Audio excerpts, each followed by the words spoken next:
स्वागत है आपका राज्यसभा टीवी में। आपके साथ मैं हूं अभिलाषा पाठक। आज बुलेटिन में आपको बताएंगे कि प्रधानमंत्री नरेंद्र मोदी ने नाम यानी गुटनिरपेक्ष देशों के शिखर सम्मेलन को वीडियो कॉन्फ्रेंसिंग के जरिए संबोधित किया। इस बैठक में कोविड-19 से निपटने के लिए सभी देशों के बीच समन्वय के तरीकों पर व्यापक चर्चा हुई।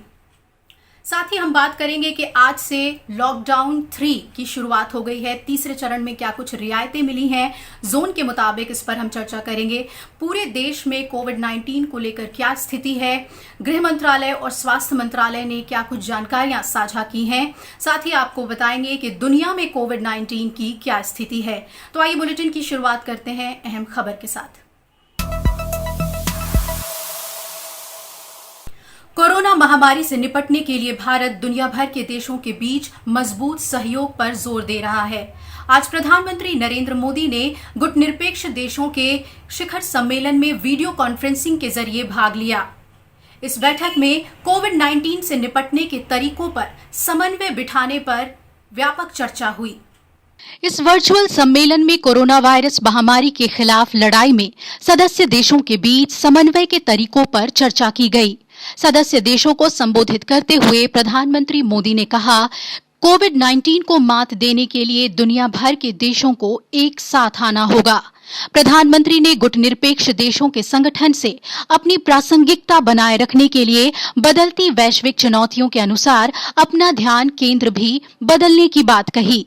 सम्मेलन का समापन कोविड-19 के खिलाफ गुटनिरपेक्ष देशों की एकता की राजनीतिक घोषणा के साथ हुआ। संयुक्त राष्ट्र संघ के बाद देशों की सदस्यता के मामले में गुटनिरपेक्ष आंदोलन वैश्विक स्तर पर दूसरा सबसे बड़ा मंच है। इस समूह में एशिया, अफ्रीका और लैटिन अमेरिका के 120 सदस्य देश और 17 पर्यवेक्षक देश शामिल हैं। कोरोना संकट के चलते देश भर में जारी लॉकडाउन का तीसरा चरण आज से शुरू हो गया है, जो 17 मई तक जारी रहेगा। हालांकि लॉकडाउन के इस चरण में लोगों को काफी रियायतें दी गई हैं। देश के सभी जिलों को कई जोन्स में बांटा गया है और कम जोखिम वाले क्षेत्रों में आर्थिक गतिविधियों के लिए पर्याप्त छूट दी गई है। हालांकि लोगों को सरकार की जारी की हुई दिशा निर्देशों का पालन करना होगा। केंद्रीय गृह मंत्रालय के दिशा निर्देशों के मुताबिक रेड, ऑरेंज और ग्रीन जोन में दी गई राहतों के तहत आर्थिक गतिविधियां तेज हुई हैं।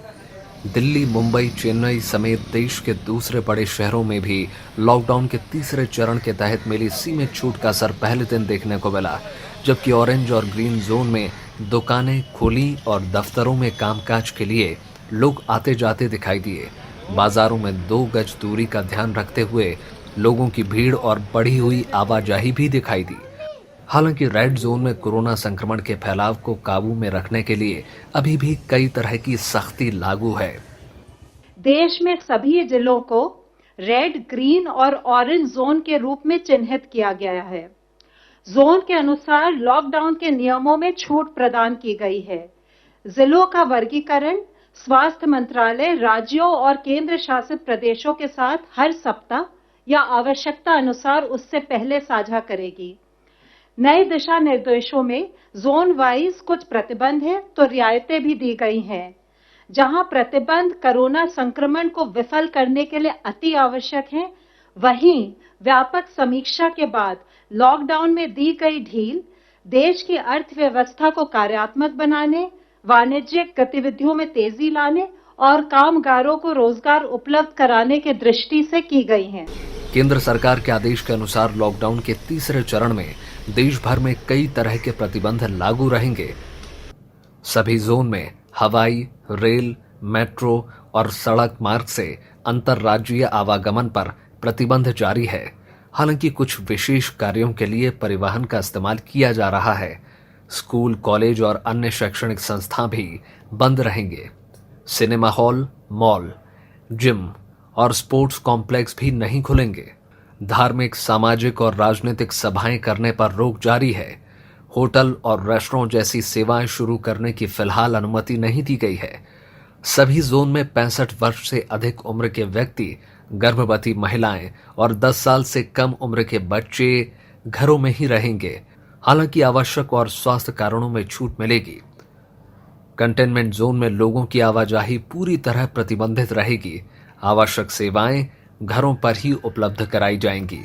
देश भर में जो राहतें दी गई हैं, उनमें विशेष आर्थिक क्षेत्र यानी SEZ, निर्यात उन्मुखी इकाइयां यानी EOU, औद्योगिक स्टेट और औद्योगिक टाउनशिप में कंटेनमेंट जोन को छोड़कर सभी क्षेत्रों का संचालन। कंटेनमेंट जोन को छोड़कर अन्य इलाकों में शाम 7 से सुबह 7 बजे तक जरूरी सेवाओं को छोड़कर लोगों को बाहर निकलने की इजाजत नहीं होगी। हालांकि शराब की बिक्री को सशर्त अनुमति दी गई है। इसके अलावा एहतियाती उपायों के साथ OPD और मेडिकल क्लिनिक का संचार कर सकते हैं, लेकिन कंटेनमेंट जोन में यह अनुमति नहीं होगी। देश भर में सभी तरह के माल परिवहन की इजाजत दी गई है। सरकार ने कोविड-19 के जोखिम के आधार पर रेड, ऑरेंज और ग्रीन जिलों का वर्गीकरण किया है और इसी को ध्यान में रखते हुए विभिन्न गतिविधियों के लिए छूट दी गई है। हालांकि राज्य सरकारें स्थानीय आकलन के आधार पर अन्य प्रतिबंध लगा सकती हैं। देश भर में लोगों को केंद्र सरकार की तरफ से जारी दिशा निर्देशों का पालन करना होगा। राज्यों ने भी कुछ क्षेत्रों में छूट दी हुई है तो कुछ इलाकों में पाबंदियां लगाई हुई हैं। दिल्ली के मुख्यमंत्री अरविंद केजरीवाल ने कहा है कि रेड जोन इलाकों के लिए केंद्र की तरफ से दी गई सभी तरह की छूट राष्ट्रीय राजधानी में सभी तरह की सावधानी के साथ ही दी जाएगी। पूरी दिल्ली को केंद्र सरकार ने रेड जोन में रखा है और दिल्ली के लिए रेड जोन के लिए काफ़ी कम रियायतें दी गई हैं कि दिल्ली के अंदर ये चीज़ें अलाउड हैं और केंद्र सरकार की गाइडलाइंस के हिसाब से उसके इतर कोई नहीं जा सकता। कोई सरकार, राज्य सरकार, केंद्र सरकार की गाइडलाइंस के इतर नहीं जा सकती। तो उनकी गाइडलाइंस के हिसाब से जो केंद्र सरकार ने अलाउ किया, हमने आज से दिल्ली में वो सारी गतिविधियां अलाउ की हैं। प्रधानमंत्री नरेंद्र मोदी ने 25 मार्च से 21 दिन के देशव्यापी लॉकडाउन का ऐलान किया था। बाद में इसे 19 दिन के लिए और बढ़ा दिया गया और अब इसमें 2 हफ्ते और जोड़े गए हैं। Bureau report, Rajya Sabha TV. Corona virus से निपटने के लिए आज से 2 और हफ्तों के लिए लॉकडाउन जारी रहेगा और केंद्र सरकार ने इसके लिए नई गाइडलाइंस जारी कर दी हैं। आइए उसके बारे में आपको बताते हैं कि केंद्र सरकार ने कुछ गतिविधियों पर देशव्यापी रोक जारी रखने की बात कही है। साथ ही स्कूल, कॉलेज, जिम आदि बंद रहेंगे। कंटेनमेंट जोन की अगर हम बात करें तो वहां लोगों के आने जाने पर पूरी तरह से प्रतिबंध लागू रहेगा।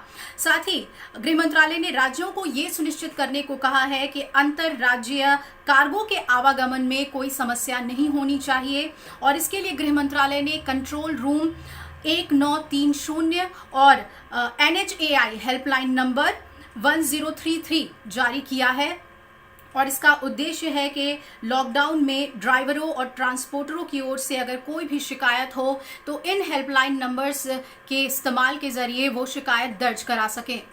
सभी वाहन चालकों को बताना चाहूंगी कि अगर उन्हें अंतर्राज्यीय आवाजाही में कोई भी समस्या आती है तो वे टोल फ्री नंबर 1930 पर कॉल कर सकते हैं। अगर वे नेशनल हाईवे पर है तो वे NHAI के हेल्पलाइन नंबर 1033 पर सहायता के लिए कॉल कर सकते हैं। लॉकडाउन के तीसरे चरण की शुरुआत के बीच केंद्रीय स्वास्थ्य मंत्री डॉक्टर हर्षवर्धन ने कहा कि दिल्ली जैसी जगह पर कम से कम छूट दी जानी चाहिए। स्वास्थ्य मंत्री ने और क्या कुछ कहा, आइए सुनते हैं। इस लॉकडाउन 3 के अंदर दिल्ली जैसी जगह में मेरे विचार में व्यक्तिगत तौर पर कम से कम छूट जो है इसको अभी लिबरलाइज करने के लिए दी जानी चाहिए। लेकिन ये निर्णय जो भी है सरकार उसका है। स्वास्थ्य मंत्रालय ने या होम मिनिस्ट्री ने तो डिटेल्ड गाइडलाइंस दी हैं हर प्रकार से, लेकिन अपने अपने स्टेट की परिस्थिति के हिसाब से स्टेट गवर्नमेंट्स को ये निर्णय करना है कि उनके प्रदेश में किस गाइडलाइन को किस मात्रा में फॉलो करना उचित है। देश में कोरोना वायरस संक्रमण का कुल मामला बेशक 42,500 के पार पहुंच चुका हो, लेकिन पिछले 24 घंटे में 1,000 लोग ठीक भी हुए हैं और इस तरह अभी तक 11,707 लोग कोविड-19 से मुक्त हुए हैं। देश में रिकवरी रेट लगातार सुधर रहा है, ये अब 27% पहुंच चुका है। वहीं डबलिंग रेट में भी सुधार हुआ है, डबलिंग रेट 12 दिन की हो गई है। अगर हम आउटकम रेशियो की बात करते हैं, यानी कि वायरस और उससे होने वाली मृत्यु दर को अगर हम देखें तो ये अनुपात इस जहां 17 अप्रैल को 80 से 20 था, वही अब ये 90 से 10 हो चुका है। पिछले 24 घंटे में देखें तो 1074 people have been cured. It is such a positive news that this is the highest number in terms of cured patient noted till date. और इसके साथ ही हमारा रिकवरी रेट अब देखें तो है बढ़कर 27.52% हो चुका है। पिछले 24 घंटे में भारत में अगर कोविड-19 के कंफर्म केसेस की संख्या देखें तो 2553 केसेस बढ़े हैं, जिसके कारण की कुल कंफर्म संख्या अब 42,533 हो चुकी है। Total active cases under medical supervision की संख्या 29,453 है। अगर हम सभी अपने क्लोज केसेस को डेटा के बेसिस पर एनालिसिस करें और एक आउटकम रेशियो कैलकुलेट करें, आउटकम रेशियो मींस कि जो हमारे केसेस क्लोज हो चुके हैं उनका आउटकम, यानी कि क्या वो रिकवर हुए हैं या डेथ रिपोर्ट हुई है, उसके टर्म्स में मेजर करते हैं।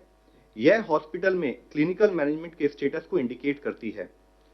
तो इससे पहले हम लोगों ने 17 अप्रैल में जैसे बातचीत की थी तो पाया था कि देश में आउटकम रेशियो 80:20 नोट की गई थी, और उसके कंपैरिजन में अगर हम आज का डेटा देखें तो पाते हैं कि हमारी आउटकम रेशियो बढ़कर 90:20 नोट की गई है, जो कि 17 अप्रैल के डेटा से इंप्रूवमेंट के रूप में हम देख सकते हैं। ने आज ये साफ किया कि राज्य सरकारों की मांग पर फंसे हुए मजदूरों को उनके घर वापस भेजा जा रहा है।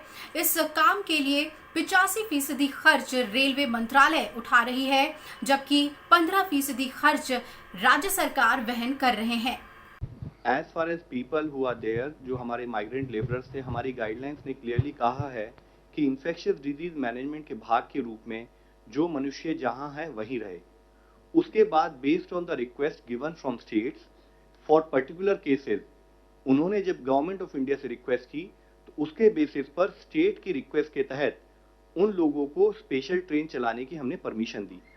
जैसे कि आपने कहा है, गवर्नमेंट ऑफ इंडिया हो या रेलवेज हो, किसी भी कोशिश में हमने कभी भी कोई भी वर्कर से चार्ज करने की बात नहीं की है। हमने 85% जो पूरी ट्रांसपोर्टेशन का कॉस्ट बियर किया जाता है, वह 85% जो है वो रेलवेज बियर करती हैं, 15% स्टेट को बियर करना है। और उसी प्रोसेस और बेस्ड ऑन स्टेट्स रिक्वेस्ट जो ये प्रोसेस शुरू हुआ है कि जो कुछ लिमिटेड पैसेंजर, जो स्टैंडर्ड पैसेंजर्स हैं माइग्रेंट लेबरर्स से, जिनको लिमिटेड लोगों को लेके जाना है for some very particular reason, उसको स्टेट गवर्नमेंट उसी तहत में कोऑर्डिनेट भी कर रही है, एक्सेप्ट फॉर 1 or 2 स्टेट्स। और आइए बात करते हैं देश में कोविड-19 की स्थिति के। तो अभी तक देश में कोविड-19 संक्रमण के कुल मामले 42,000 के पार पहुंच चुके हैं। पिछले 24 घंटे में ही 2,500 से ज़्यादा नए मामले कोविड-19 के सामने आए हैं, जबकि पिछले 24 घंटे में इससे 70 लोगों की मौत हो चुकी है। वहीं देश में अभी तक 11,761 लोग कोविड-19 से ठीक भी हुए हैं और उन्हें अस्पताल से छुट्टी दे दी गई है। वहीं अगर हम मरने वालों की बात करें तो ये आंकड़ा 389 पर पहुंच चुका है। कोरोना महामारी से निपटने के लिए केंद्र सरकार के बनाए हुए एम्पावर्ड ग्रुप 6 ने आज बताया कि 112 जिले एस्पिरेशनल डिस्ट्रिक्ट्स के तौर पर उभरे हैं, जहां पर केवल 602 कोरोना वायरस के मामले सामने आए हैं और ये देश का केवल 2% है। इसके अलावा ये भी बताया गया कि देश के 9 करोड़ लोगों ने आरोग्य सेतु ऐप डाउनलोड किया है। आने वाले दिनों में आरोग्य सेतु मित्र ऐप भी लॉन्च किया जाएगा और इसमें टेलीमेडिसिन की भी जानकारी दी जाएगी। आर्टिफिशियल इंटेलिजेंस का इस्तेमाल करके ज़्यादा से ज़्यादा लोगों तक मदद पहुंचाने के लिए ये ऐप लॉन्च होगा, जिसमें कम समय में लोगों तक जानकारी पहुंचे और मदद भी पहुंचाई जा सके। एम्पावर्ड ग्रुप 6 ने यह भी बताया कि इस बार ज़्यादा से ज़्यादा ध्यान होगा वरिष्ठ नागरिकों पर कि उन्हें कैसे मदद पहुंचाई जाए, कोविड-19 से निपटने के लिए कैसे उन्हें ख्याल रखना है, ये तमाम बातें समझाई जाएंगी। आपको बता दें कि एम्पावर्ड ग्रुप 6 जो है वो सिविल सोसाइटीज और एनजीओज के साथ मिलकर काम कर रहा है। डिस्ट्रिक्ट एडमिनिस्ट्रेशन को भी मोबिलाइज किया गया कि इन सारे एनजीओज के साथ मिलके वो काम करें, कम्युनिटी किचन्स में एक अवेयरनेस क्रिएट करें, हाइजीन, सोशल डिस्टेंसिंग की, जहां जहां मदद चाहिए थी होमलेस के लिए, डेली वेज वर्कर्स के लिए, जहां जहां इन लोग के लिए कैंप्स बनाने थे, हेल्थ कैंप्स बनाने थे, रहने के कैंप्स बनाने थे, जहां जहां इन लोगों को एजेड लोगों को और डिसेबिलिटीज वाले व्यक्तियों की मदद करनी थी, उन सब की मदद की। और लगातार हम लोग इनके साथ करीब 10 या 12 मीटिंग्स हुई, जिसमें जो जो दिक्कतें आई उन सबको हम लोग सॉल्व करते गए और इन एनजीओज ने बड़ा ही सराहनीय काम किया है। और अब अगले फेज में जब हम जा रहे हैं तो इन्हीं सिविल सोसाइटी ऑर्गेनाइजेशंस और एनजीओज को हम उपयोग करेंगे कि सीनियर सिटीजन्स और एल्डरलीज की कैसे मदद करनी है, उनको कैसे प्रोटेक्ट करना है और स्टिग्मेटाइजेशन के खिलाफ कैसे काम करें। और आइए अब नजर डालते हैं कोरोना वायरस की दुनिया में स्थिति की। पिछले कुछ दिनों में कोरोना वायरस संक्रमण की रफ्तार में दुनिया भर में कमी आई है और खास तौर पे अमेरिका और यूरोपीय देशों में इससे होने वाली मौतों के आंकड़ों में भी कमी आई है, मौत दर कम हुई है। अगर हम आंकड़ों के लिहाज से देखें तो अभी तक 35,81,000 लोग कोविड-19 से पूरी दुनिया में संक्रमित हुए हैं, जबकि 2,48,000 लोगों की इससे जान गई है। आइए देशों पे नजर डालें तो सबसे पहले बात करते हैं अमेरिका की। 88,000 से ज्यादा कोरोना मामले सामने आए हैं और 68,500 लोगों की इससे मौत हुई है, इससे ज्यादा लोगों की मौत हुई है। इटली में 2,10,000 से ज्यादा मामले सामने आए हैं, जबकि 28,800 से ज्यादा लोगों की मौत यहां हो गई है कोविड-19 से। स्पेन का रुख करें तो यहां अब तक करीब 2,47,000 कोरोना संक्रमण के मामले सामने आए हैं, जबकि 25,000 से ज्यादा लोगों ने यहां पर कोविड-19 से जान गंवाई है। फ्रांस को देखें तो यहां 1,68,000 से ज्यादा मामले सामने आए हैं और 24,800 से ज्यादा लोगों की यहां मौत हुई है। ब्रिटेन का रुख करते हैं, यहां पर 1,86,000 से ज्यादा मामले सामने आ चुके हैं। वहीं 28,000 से ज्यादा लोगों की ब्रिटेन में कोविड-19 से मौत हुई है। इसके अलावा जर्मनी, रूस, तुर्की और ब्राजील में भी 1-1 लाख से ज्यादा कोरोना संक्रमण के मामले सामने आ चुके हैं। वक्त हो चला एक ब्रेक का, ब्रेक के बाद फौरन लौटेंगे, आप बने रहिए हमारे साथ।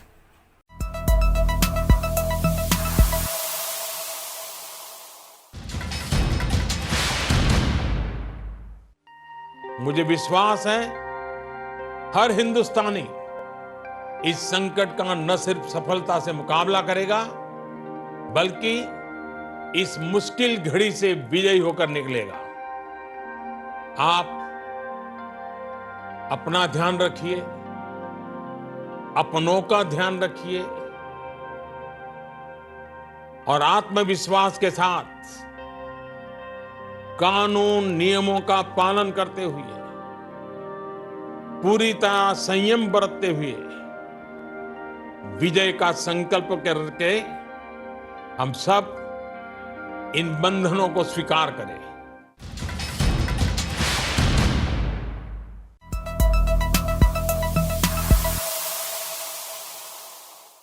ब्रेक के बाद स्वागत है आपका। ये खबरों के सिलसिले को आगे बढ़ाते हैं।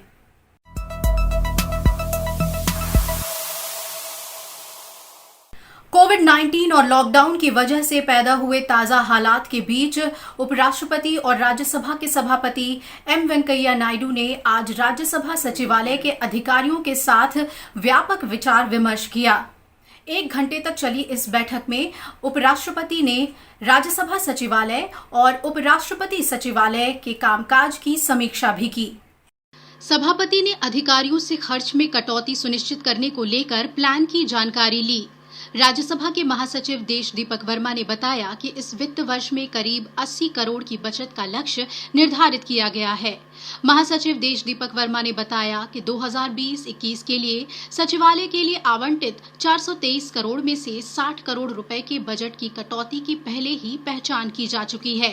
उपराष्ट्रपति ने आर्थिक मंदी और राजस्व में गिरावट को देखते हुए बचत बढ़ाने के लिए खर्च की सख्त निगरानी का निर्देश दिया। उन्होंने कहा कि 17 मई तक लॉकडाउन के विस्तार और कोविड-19 रोग से संबंधित कार्यपालिका के फोकस की आवश्यकता के मद्देनजर विभाग में संबंधित संबंधित स्थायी समितियों और सदन की अन्य समितियों की बैठकें आयोजित करने पर विचार होगा। सभापति एम वेंकैया नायडू ने विभिन्न समितियों में खाली हुए पदों को भरने के लिए प्रक्रिया प्रारंभ करने का निर्देश दिया। सभापति ने सचिवालय में उन सुरक्षा मानदंडों के बारे में भी जानकारी ली जो 20 अप्रैल से कार्य कर रहे हैं। सभापति ने लॉकडाउन अवधि के दौरान आरएसटीवी के कामकाज के बारे में भी जानकारी ली। मीटिंग के दौरान सोशल डिस्टेंसिंग का पूरी तरह से पालन किया गया। 25 मार्च को देशव्यापी लॉकडाउन के लागू होने के बाद सचिवालय के वरिष्ठ अधिकारियों के साथ पहली बैठक थी। कोविड-19 के चलते आयुष्मान भारत स्वास्थ्य बीमा योजना के दायरे को और बढ़ाया गया है। सरकार ने ज्यादा से ज्यादा अस्पतालों को इस योजना में शामिल करने के लिए एक्सप्रेस इम्पैनलमेंट सेवा शुरू की है, ताकि कोविड-19 के अलावा अन्य बीमारियों से पीड़ित व्यक्तियों को भी सही समय पर उचित इलाज मिल सके। कोविड-19 के चलते गंभीर बीमारियों के रोगियों को कोई परेशानी न हो, इसके लिए सरकार ने आयुष्मान भारत योजना का विस्तार करते हुए नए अस्पतालों को योजना में शामिल करने की प्रक्रिया शुरू कर दी है। राज्यसभा टीवी से खास बातचीत में आयुष्मान भारत प्रधानमंत्री जन आरोग्य योजना के सीईओ डॉक्टर इंदु भूषण ने कहा कि 50 से ज्यादा अस्पताल नई सेवा के तहत जुड़ने की प्रक्रिया में हैं और 200 से ज्यादा आवेदन लंबित हैं। उन्होंने कहा कि नए एम्पैनलमेंट मैकेनिज्म के तहत गंभीर बीमारियों से पीड़ित मरीजों को बिना किसी संक्रमण के डर से चिकित्सकीय सुविधाएं मिलती रहेंगी। We have expedited the process. We can do it quickly, and also the eligibility conditions have been modified so that more and more hospitals can come under the ambit of empanelment. And so our aim is that we can significantly increase the number of empaneled hospitals. So far, close to 50 hospitals have been empaneled using this process. Doctor Bhushan ने कहा कि राष्ट्रीय स्वास्थ्य प्राधिकरण कोविड-19 के रोगियों का इलाज कर रहे हेल्थ केयर वर्कर्स को परिवहन सुविधा देने के लिए कैब संचालकों के साथ योजना तैयार कर रहा है। Telemedicine is largely for outpatient and for consultations, but telemedicine actually holds a lot of promise for a country like ours, because as you know that the number of doctors that we have are fewer than what we should have. इससे पहले राष्ट्रीय स्वास्थ्य प्राधिकरण ने कोविड-19 के इलाज को आयुष्मान भारत योजना में शामिल किया था, जिसके तहत योजना से जुड़े अस्पतालों और प्राइवेट लैब्स को कोविड-19 के रोगियों के निःशुल्क परीक्षण और इलाज की व्यवस्था है। Bureau report, Rajya Sabha TV. कोविड-19 संक्रमण के इस संकट काल में खाड़ी देशों में रह रहे भारतीय नागरिकों की वापसी के लिए सरकार ने तैयारी शुरू कर दी है। इन सभी लोगों को लाने के लिए एक लिस्ट बनाने का काम सरकार ने शुरू कर दिया है और इन्हें कई चरणों में स्वदेश वापस लाया जाएगा। गल्फ कोऑपरेशन काउंसिल के 6 देशों Bahrain, Kuwait, Qatar, Oman, Saudi Arab और यूएई में बड़ी तादाद में भारतीय रहते हैं। जो लोग भारत वापस लौटना चाहते हैं वो इसके लिए दूतावास के जरिए अप्लाई कर सकते हैं। यूएई से 1,50,000 से ज्यादा लोगों ने स्वदेश आने की इच्छा जाहिर की है और उन्होंने अप्लाई कर दिया है। इन लोगों की वापसी के बाद राज्यों की भूमिका भी अहम हो जाएगी, क्योंकि इनके देश में वापस आने के बाद अपने राज्यों में 14 दिन के अनिवार्य क्वारंटीन की अवधि भी पूरी करनी होगी।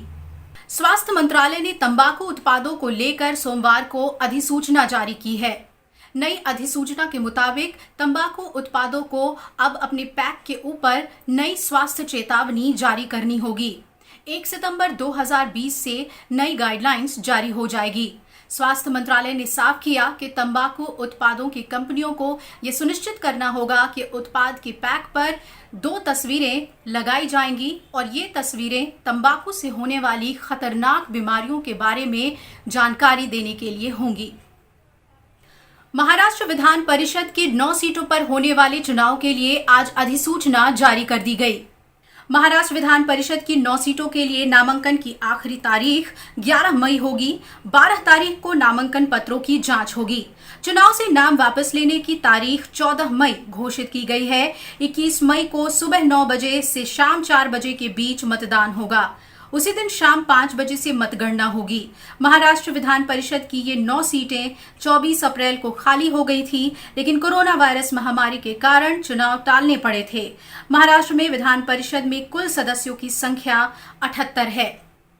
और इसी के साथ इस बुलेटिन में फिलहाल इतना ही। आप जुड़े रहिए लगातार राज्यसभा टीवी के साथ और तीसरे लॉकडाउन को भी सफल बनाने में अपना पूरा सहयोग दें। नियमों का पालन करें, घर में रहें, सुरक्षित रहें। नमस्कार।